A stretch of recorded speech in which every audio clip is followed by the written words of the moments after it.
We believe that life is better connected, and our aim is to help our young people find genuine friends and a supportive community. We also think that the best way to navigate this COVID season is by engaging together in smaller groups. We would love to help get them connected in this way by joining one of our Hangout groups. For any questions or further information, just email youth@forgechurch.com or check out the Forge website.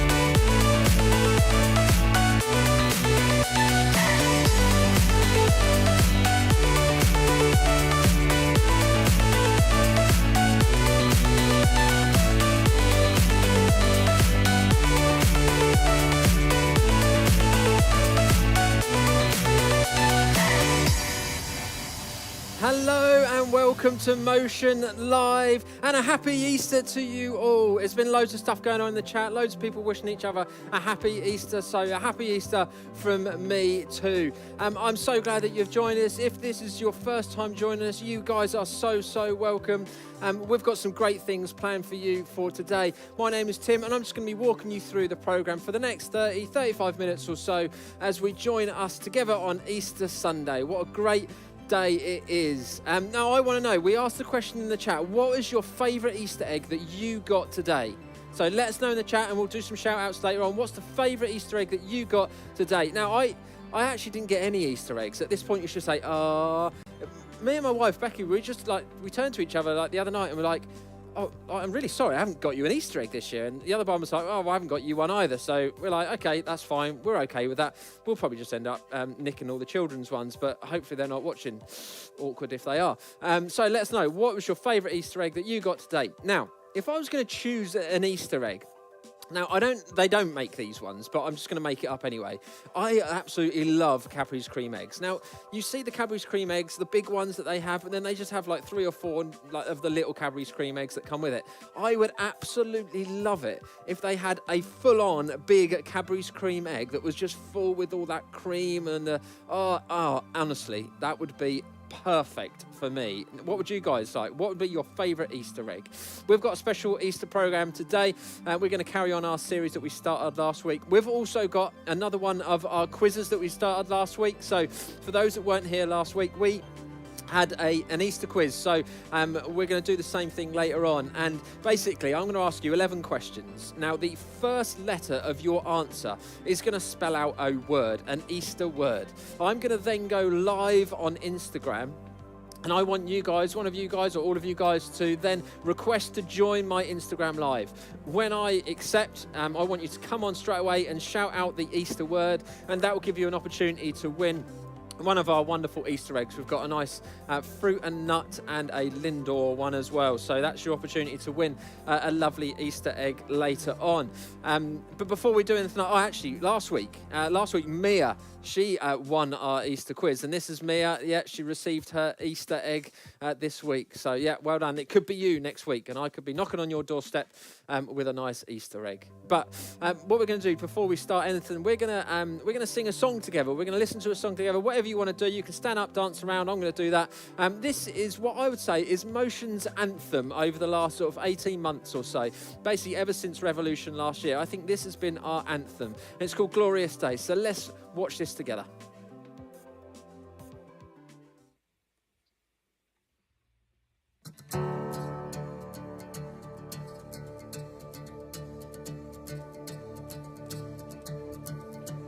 Now he's buried beneath my shade. Who could carry that kind of weight? It was my turn till I met you. I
could rescue.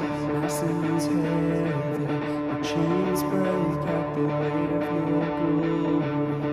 I needed shelter, I was an orphan, but you called me to sympathy. When I was broken, you were my healing. Now your love is the air I'm breathing. I have a future, my eyes are open. 'Cause when you call my name, shout out, I ran out of that grave, out of the darkness, into your glorious day. You called my name, and I ran out of that grave, out of the darkness, into your glorious day. Oh, hey, oh, glorious day.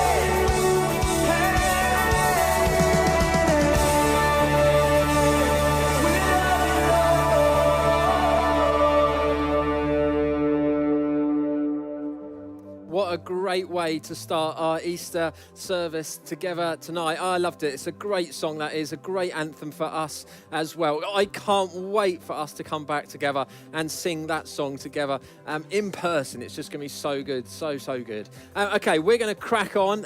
See what I did there? I did it last week. It wasn't funny last week. I appreciate that. We're going to crack on with our quiz. Okay, so get ready to go live on Instagram. So I'm going to read out 11 questions, and now each question is going to have an answer. The first letter from the answer is going to read out a special Easter word. As soon as you work out what it is, come live with me on Instagram, and then I will give you an egg. Excellent. Okay, we're going to get moving with the quiz. I'm not going to use the joke again. So, question number 1. What was the name of the school Harry Potter attended? What was the name of the school Harry Potter attended? Nice and easy one for you. And another easy question. Question number 2. What does the A stand for in USA? Nice and easy. Excellent. Okay. Question number 3. A little bit harder, maybe. This one's a little bit harder. Okay. What is the surname of the Russian president? Maybe a little bit harder, but if you've worked out what the word is already, that might help you. Okay. Question number 4. SpongeBob SquarePants lived in what under the sea? Okay, should be nice and easy. Okay, what does the Y stand for in YOLO? I mean, come to think about it, I don't actually know what the OL or O stand for, but that's because I'm old, as most of you guys remind me. Okay, question number 6. What is the most common letter in the English language? Maybe this is a bit of a debated question, I don't know, or the answer we'll see. See how you get on. Question number 7. What do aardvarks eat? Should be nice and easy one, that one. Okay, very easy question, this one. Question number 8. What day is Easter Sunday on every year? Hopefully that's nice and easy for you. Okay, question number 9 might be a little bit harder. SN is the chemical symbol for what? SN is the chemical symbol for what? Okay, question number 10. Cairo is the capital for where? The capital city for where? And then finally, question number 11. Okay, what's the name of the red-nosed reindeer? Okay, hopefully you should have your answers. I'm now going to go live on Instagram, so request to join me, and then let's go. Let's go live. Checking connection, apparently. Are we live? You are now live. Hello, everybody. Are you going to join me? Request to join me straight away, and then we can see I am live. Okay, has anybody joined me yet? Has anybody joined me? Oh, someone's waved. Have they requested to join me? We've got a request to come in. We have got a request to come in. I'm not going to tell you who it is, but I think they have to accept my request to them now. Okay. See if they're there. Hello, are you there? Are you with? Yay! It's the Westmacott family. Are you? Hang on, I need to turn you up. Okay, are you going to give me the answer?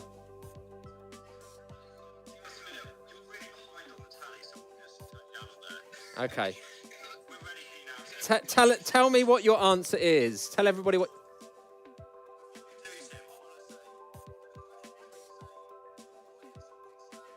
Yes. I appreciate that. But the people at home can't hear you. So, get on with it and tell me what your answer is, Sol. Come on.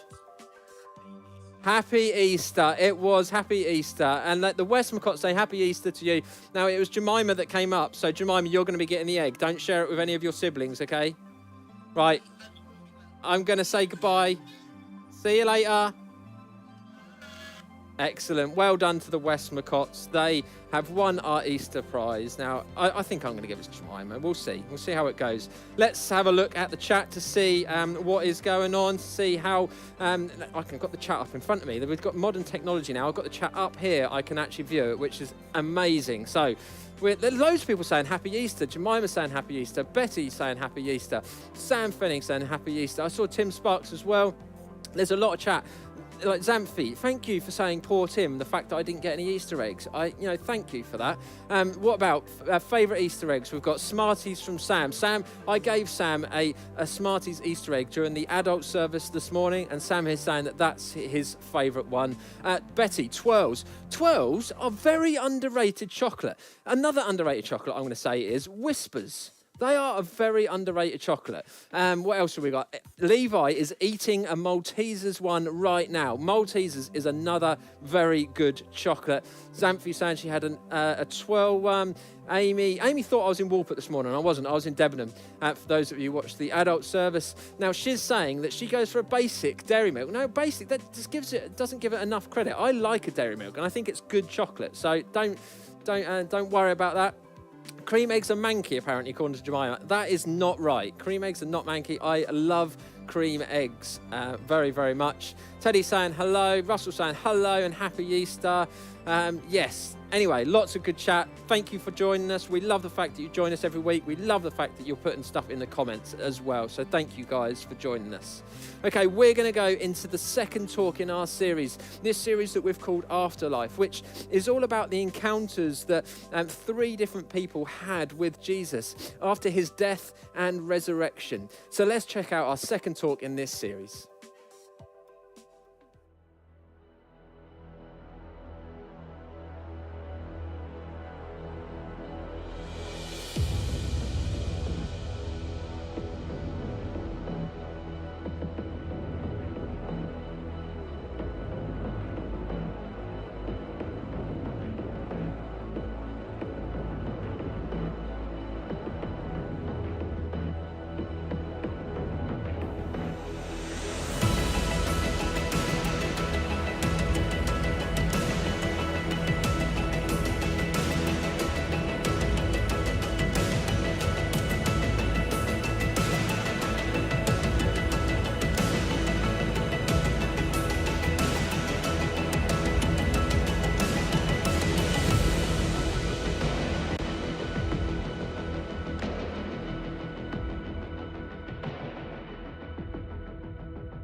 Have you ever moved to a new town, or maybe moved to a new church, changed schools midway through the year, or changed sports teams?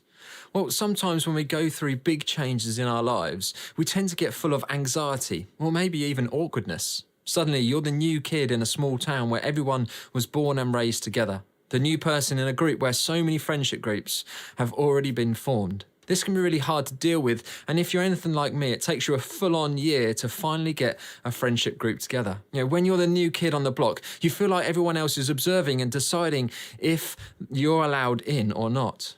You can feel like a zoo animal or a fish in a fishbowl. You may have never been in this situation where you've moved or gone to a new school, but you've probably relate in some way. Remember that time when we had to start using Google Teams and Zoom to communicate with each other?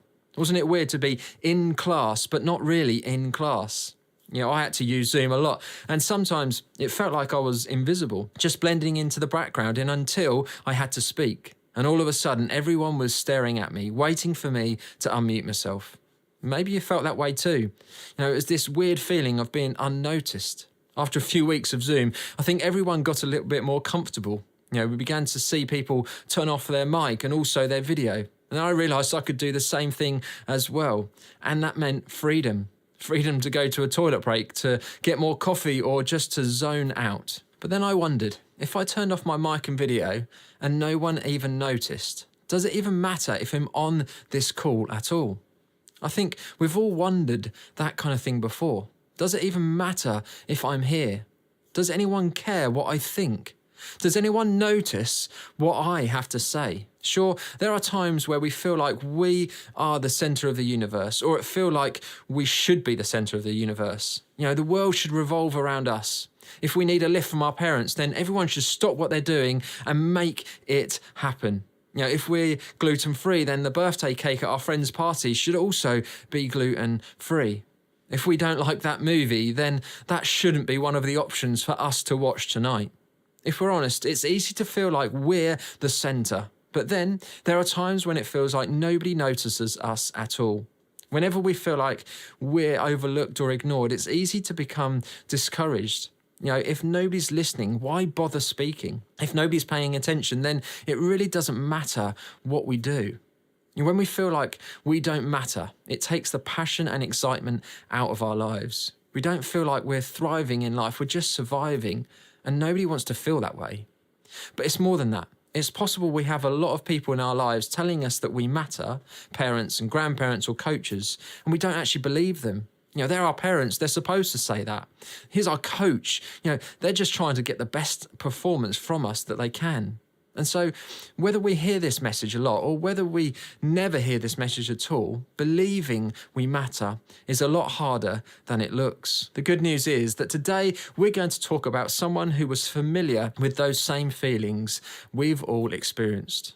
And what we learn from her life can be a game changer for all of us. In this series, Afterlife, we're talking about Easter. And today is Easter Sunday, what many people would consider the biggest day ever for followers of Jesus, because it's the day that we celebrate Jesus' resurrection when he came back from the dead. He showed the world that he conquered death and that he's bigger and better than we could possibly imagine. So today, we're going to talk about a woman named Mary and her experiences with Jesus before and after the resurrection. But before we do that, let's start with a little context. The Bible is a collection of books, and those books are divided into two parts, the Old Testament and the New Testament. The Old Testament is a collection of books before Jesus walked on the earth. Then Jesus was born, and the rest is in the New Testament. The first 4 books of the New Testament are accounts of Jesus' life by 4 different people.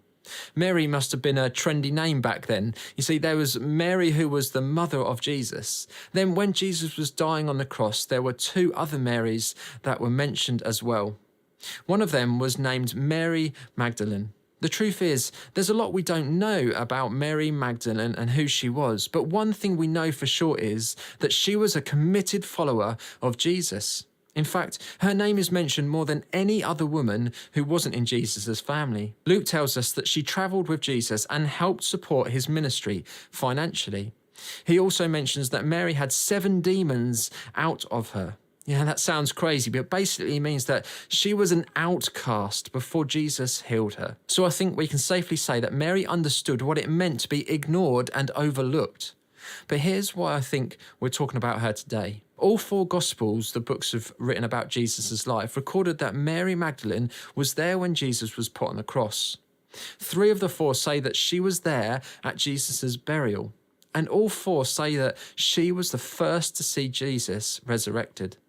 The disciples get a lot of credit for being Jesus' most loyal followers. But there was no other disciple around in the big moments of Easter as much as Mary was.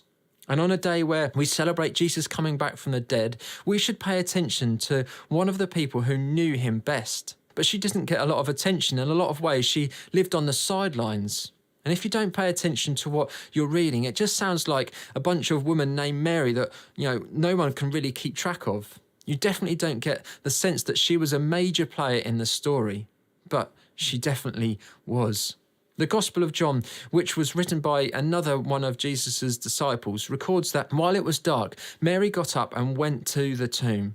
But when she got there, the stone that had been placed in front of the tomb was gone. Mary didn't immediately think, of course, he's gone, Jesus is alive. No, she assumed someone had messed with the grave and took his body. She went straight to Peter and another disciple to tell them, and they ran to the tomb. Sure enough, Mary was right. The stone was gone. The body was gone. All that was left was Jesus' grave clothes. The other disciples left to tell the others, but Mary stayed where she was, right by the tomb, as if the sadness of losing a friend wasn't enough. Now there was the added trauma of his body being taken or moved. John writes this. Now Mary stood outside the tomb crying. As she wept, she bent over to look into the tomb and saw two angels in white, seated where Jesus' body had been, one at the head and the other at the foot. They asked her, "Woman, why are you crying?" "They have taken my Lord away," she said, "and I do not know where they have put him." At this she turned round and saw Jesus standing there, but she did not realise that it was Jesus. He asked her, "Woman, why are you crying? Who is it you're looking for?" Thinking he was the gardener, she said, "Sir, if you've carried him away, tell me where you've put him and I'll get him." Jesus said to her, "Mary." She turned towards him and cried out in Aramaic, "Rabboni," which means teacher. Jesus said, "Do not hold on to me, for I have not yet ascended to the Father. Instead, go to my brothers and tell them, I am ascending to my Father and your Father, to my God and your God." Mary Magdalene went to the disciples with the news, "I have seen the Lord," and she told them that he had said these things to her. So on the day Jesus defeats death, proving God's love is bigger and stronger than anything else, he makes sure Mary was there to see it. And this was a big deal, because in the first century, when Jesus lived, a woman was not seen as a reliable witness. She couldn't testify in court. Her word was not to be trusted over a man's. And yet, over and over again at the cross, at the tomb, and on Easter morning, it was a woman who saw Jesus first, who recognised him, and who was given the job of telling the others. When the rest of the world saw women as unreliable, inferior, and untrustworthy, Jesus saw something different. He valued and elevated them, even when the rest of the world didn't. Jesus made the decision to trust Mary with his resurrection. He knew Mary and called her by name. He chose her to be the first person to share the good news. While others made assumptions about Mary because of her gender, her past, or anything else that would have written her out of this story, Jesus wrote her in as a major character. Jesus made sure Mary knew that she had value and her word could be trusted. When the world was sending Mary one message, Jesus sent another. And if Mary wondered who she could believe, the resurrection of Jesus gave Jesus all the credibility in the world. So, no matter what messages others may have given Mary, no matter what messages we may be getting, because of the resurrection, we can take what Jesus says seriously. And Jesus said, Mary mattered. Because of the resurrection, Mary knew that she mattered. Today, we celebrate something that happened 2,000 years ago, a day that changed the world. But on the first Easter morning, it changed the lives of the people who knew Jesus best. Jesus coming back from the dead proved Jesus was who he said he was, and that his words mattered. That morning, he spoke words that tell us about Mary's value and worth. In a culture where Mary wouldn't have heard again and again that she wasn't enough, she didn't have credibility, and that she would stay on the edges where she belonged, Jesus made sure the message she got from him was different. And the same is true for you and me. See, just like Mary mattered to Jesus, so do you. When he said her name, he said your name too. He said the name of the people who feel overlooked, unseen, or forgotten. He said the name of people who feel like our part in the story doesn't matter. Because of Easter, because of the resurrection, Mary knew that what Jesus said could be taken seriously. She experienced Jesus' words firsthand and what he did firsthand. And then she passed on the good news to the rest of the disciples. We are here today celebrating Jesus coming back to life because Mary carried the message back to Jesus' followers. This Easter, that's the message I want you to take with you. You are seen, known, loved, and important. Jesus says so. And if you wonder if we can take Jesus seriously, Easter Sunday is a reminder that we can. He defeated death. We can trust what he says. And Jesus says, Mary mattered. You matter. And the person next to you matters. When we live like that's true, our lives look different. And the lives of people we know and interact with look different too. I want you to think about how you treat yourself and others. Ask yourself some questions. Do you believe that you matter? Do you treat yourself like you matter? Do you allow other people to treat you as if you don't matter? Do you treat others as if they matter? Are there people that you treat like they matter more? Are there people that you treat like they don't matter at all? What would it look like to start treating yourself and others like Jesus did, like they matter? What would change in your life if you really believed that you matter to God? And because of that, the people around you matter as well. Would you be more confident? Would you be more intentional in your relationships? Would you care less about what other people say about you? This week, when you talk to your hangout groups, I want you to think about what could change in your life if you really believed that you matter to God. Because of the resurrection, Mary knew that she mattered and her afterlife looked different. But make sure you get this. Because of the resurrection, you can know that you matter too.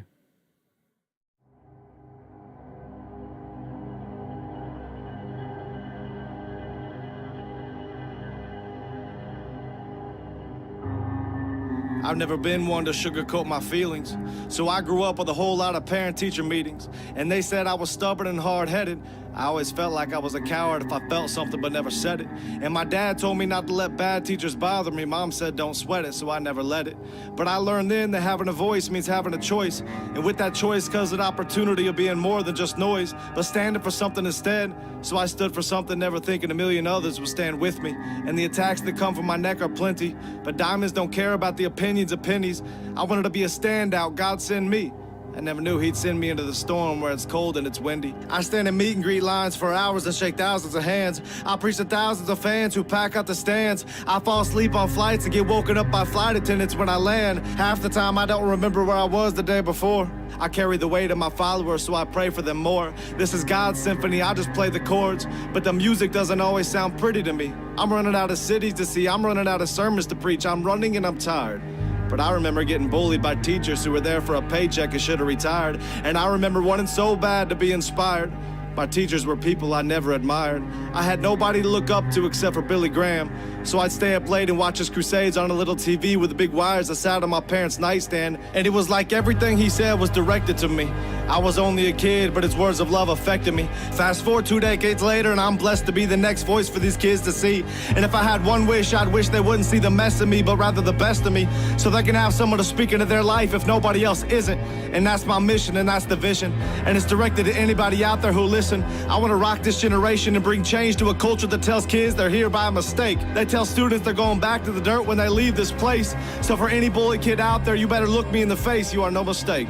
You are not average. You are not less than. You are God's creation, and that makes you beautiful. I don't expect your teachers to be truthful. I don't expect their PowerPoints to be useful, because there is no power in their points. There is no life in their joints. So take it from someone who doesn't teach but does. Take it from someone who found a way to rise above. Take it from someone who doesn't talk about current affairs but is currently an affair. You are rare, you matter, and you have the ability to be great. Teachers and textbooks don't determine your fate. God does, and he sees you. Teachers who hurt you are just people who bleed too. Don't grow up to be bitter like them. Somebody else needs you. You can be changed, and you can start a movement. It starts with love. You just have to choose it.